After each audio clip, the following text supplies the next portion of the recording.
Dobrý deň, v tomto videu vám ukážem, ako pridať produkt do katalógu produktov. Takže nachádzame sa na stránke produktov a mám tu pripravený produkt, ktorý ste mi poslali, takže prepnem sa do vnútornej výživy. Tuto hore v čiernej lište mám napísané nový záznam. Keď sa na to približím, tak sa mi to zmení na takú ruku, kliknem na to. A už sa mi otvorilo znova okienko, kde sa pridávajú a editujú produkty. Takže skopírujem si alebo otvorím si súbor, kde mám pripravený text. Celý si ho označím, Ctrl+A a skopírujem Ctrl+C. Ideme naspäť do okienka, Ctrl+V a text mám skopírovaný. Teraz ešte nadpis posuniem do tohto horného okienka a odtiaľ toho vymažem.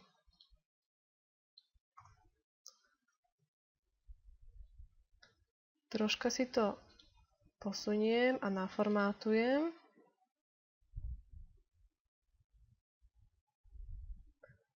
Tak. Teraz ešte k produktu pridáme obrázok a to pridáme tak, že kliknem na tento štvorček s tým krížikom a obrázok si musím najprv do webnodu nahrať. Ja som ich ukladala do priečinku produkty, tak si ho otvorím a kliknem hore, vľavo hore na nahrať obrázky. Vyberiem ho zo súboru, kde som ho uložila.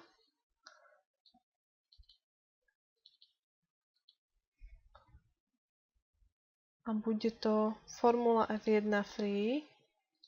Otvoriť. A mám ho tu. Teraz už stačí dať len publikovať. Je nastavené v tomto katalógu produktov je nastavené radenie zostupne. To znamená, že najstaršie sú hore a najnovšie sú dole. Takže pozrieme sa, či je tam. Áno, je celkom dole. Ak by sme chceli zmeniť radenie, tak klikneme opäť v tej čiernej lište na nastavenia a tuto môžeme zmeniť radenie zo zostupne na zostupne. Takisto sa tu nastavuje, koľko záznamov chcete, aby bolo na jednej stránke, než sa dole zobrazia čísla na preklikávanie ďalších stránok. A skrátený popis, koľko znakov chceme, aby sa ukazovalo pod nadpisom taký ten krátky úryvok.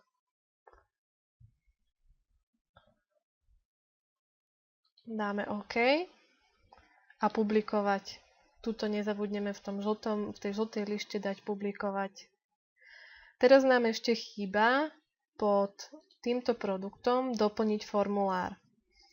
Takže posuniem sa celkom dole.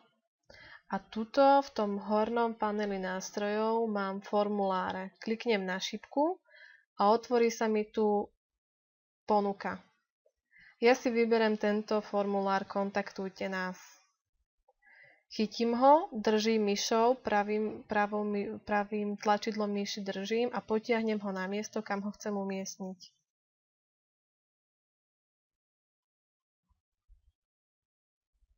A mám ho tu. Teraz ho ešte musíme upraviť. Takže klikneme na Upraviť formulár a tuto vidíme, že tento formulár sa dá editovať. Nadpis formulára môžeme nechať Kontaktujte nás alebo môžeme ho prepísať napríklad na informácie o produkte a to stačí tak, že sa postavíme alebo klikneme kurzorom a vidíme, že sa to dá pekne označiť a vymazať alebo prepísať. Takže môžeme tam dať napríklad informujte sa alebo informácie o produkte. Tuto pod tým je popis toho formulára. Ja už mám nakopírovaný text, takže si ho len tiež sa sem postavím kurzorom a dám Ctrl+V. Tak. Meno chceme, ale chceme tam aj priezvisko, takže sa približím opäť s kurzorom a dopíšem a priezvisko. E-mail tiež chceme, predmet nechceme, lebo to je tomto prípade troška zbytočné a ľudí to zbytočne otravuje a odrádza. Takže klikneme na konci tohto okienka je také koliesko, kliknem na ňo a zobrazila sa mi tu ponuka a ja chcem odstrániť, tak dám odstrániť. Skutočne chcete odstrániť tento záznam? OK. A túto správu chceme ponechať a dole tlačidlo namiesto odoslať dáme, že získať informácie o produkte. Uložiť.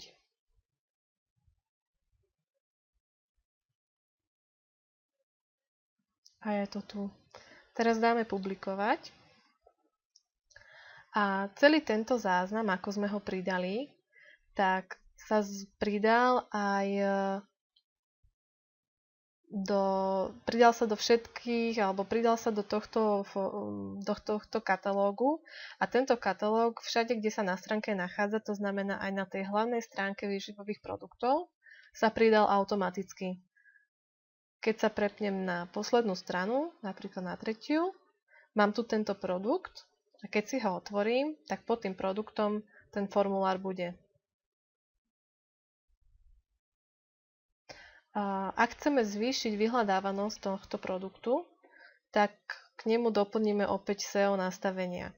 Robí sa to presne tak isto ako pri článkoch a to tak, že klikneme hore v paneli nástrojov na vlastnosti a tuto opäť vypíšeme titulok, kľúčové slova, popis tohto produktu a poprípadne štítky, len v tomto prípade asi štítky vypisovať nebudeme vo vašom prípade. Takže môžeme tu skopírovať. Toto oddelíme. Alebo to dáme takto.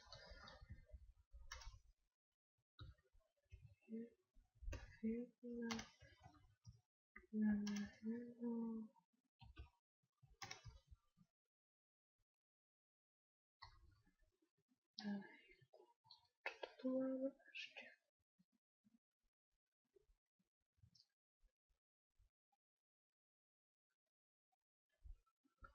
Ešte sa sem vrátim, doplním.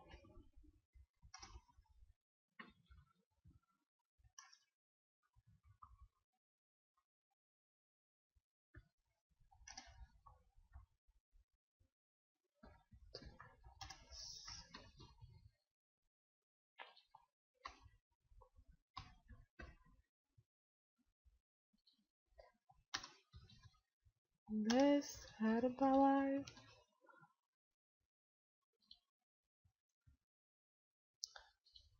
Ešte sa vrátim, tento text si skopírujem. Znova dám vlastnosti a do popisu si skopírujem tento krátky úryvok a dám OK. Teraz dáme publikovať a skontrolujeme, či sa nám to na stránke publikovanej prejavilo. Takže sme na produktoch, vnútorná výživa, posunieme sa dole, Formula F1 Free je tu a sú tu aj informácie o produkte, formulár. Ak chceme, máme tu nejakú chybu, vidím, že tuto máme veľkú medzeru, tak klikneme hore na upraviť záznam a znova sa nám otvorí toto editačné okienko. Teraz tu trošku zmenším tú medzeru a dám uložiť a opäť publikovať. Takže pozrieme sa, či sa to zmenilo. Je to menšie. Takže takto jednoducho sa dajú doplňať alebo upravovať produkty v katalógoch. Keď na to pozerám, tak ešte by sme mohli zmenšiť troška tento obrázok, aby nebol taký ozrutný. A urobíme to tak, že opäť sa prepnem do záložky, kde mám otvorenú editáciu. Kliknem na upraviť záznam, na obrázok a vyhľadám si ho v zozname produktov. Takže mám ho tu A keď sa na ňo priblížim myšou, tak sa mi rozšíri ponuka.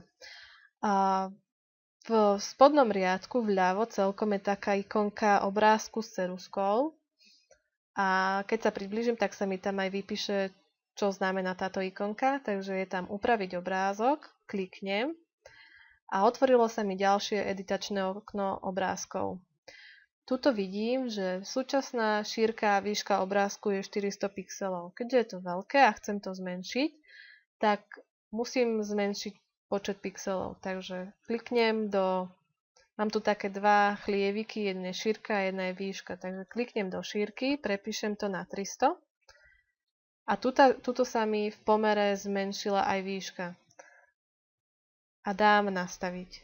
Vidím, že obrázok sa mi zmenšil. Keď mi veľkosť obrázku vyhovuje, tak dám uložiť. A vidím, že tento obrázok je v podstate vybraný, ale pre istotu na ňo kliknem. Obrázok je tu. Teraz mi tu nevyskočila líšta publikovať, ale môžem dať publikovať tu hore, panely nástrojov, publikovať. A keď sa prepnem sem,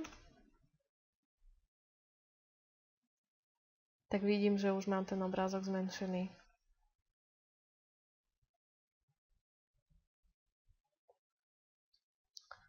Takže vidíte, že pridávanie a editovanie katalógov je celkom jednoduché a určite to zvládnete.